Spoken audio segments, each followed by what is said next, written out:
and gentlemen, boys and girls, welcome to Learn Code Online YouTube videos. So let's go ahead and move forward on the JavaScript series.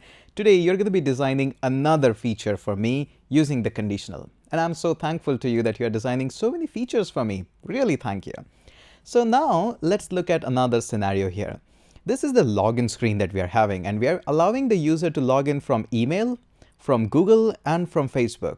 Now the situation or the challenge is a little different. We want to just user as soon as he signs up or he just makes a login, then we allow him to watch our content. So let's go ahead and see how that is a challenge in front of us. So notice here the challenge that we got up here, let me clean this, that allow the user to access the course if he is logged in from email, logged in from Google, or logged in from Facebook. So if any one of them actually makes a successful login, then we have to allow him to access the course. This is drastically different from our previous situation. In the previous situation, last video, if you didn't watch it, go watch it.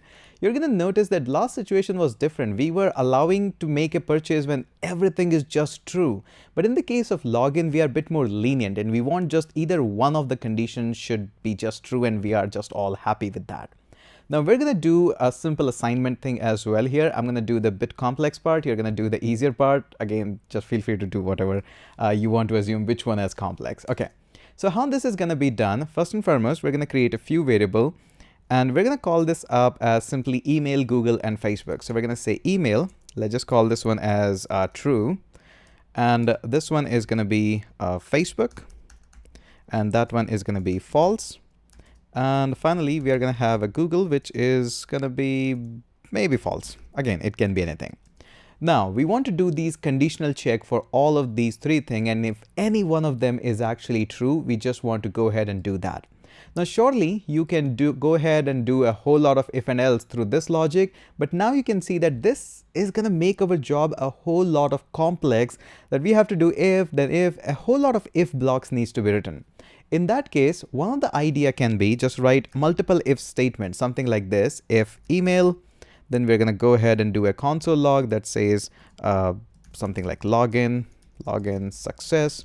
We have to come back here, write another if block and say this time Facebook. And then you get the process that how this is going to proceed even further. So I'm going to just go ahead and remove this one because this is your assignment. Yes, you have to do this one. You have to write this code. Again, coding is something, eventually it looks very easy when I do it. When you'll be doing it, it would be tough to even remember the syntax. So please don't skip the assignment, do that. Okay.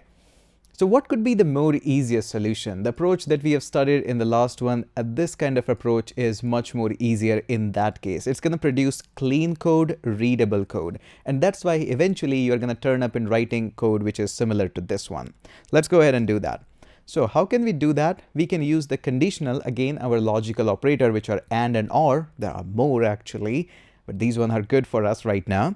We just want to say if he's logged in from email, or if he's logged in from Facebook, or if he's logged in from Google, then just we want to simply say that you're just allowed to have an access of it. So we're going to simply say login success. And if all of them is nothing is there, we can write the else part, but we just want to do this one. Let's go ahead and do a test of this. Notice here, one of them is true, rest of them true or false here. We're going to go ahead and run this one. So this one is actually a different file. Let me go ahead and run this one. 6, there we go. And this time it says a login success because one was true. Let's just say somebody is logged in from email and his check for the Google is also turned as true. So let's just say this one is true.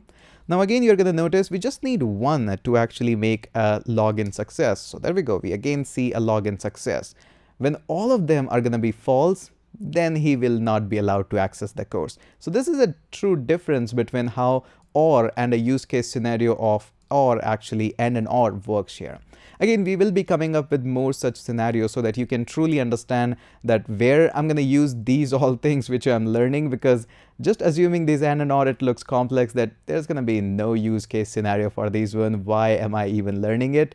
But understanding them in this way actually helps you to visualize that, yes, I'm about to use them when I'm going to be designing my own application.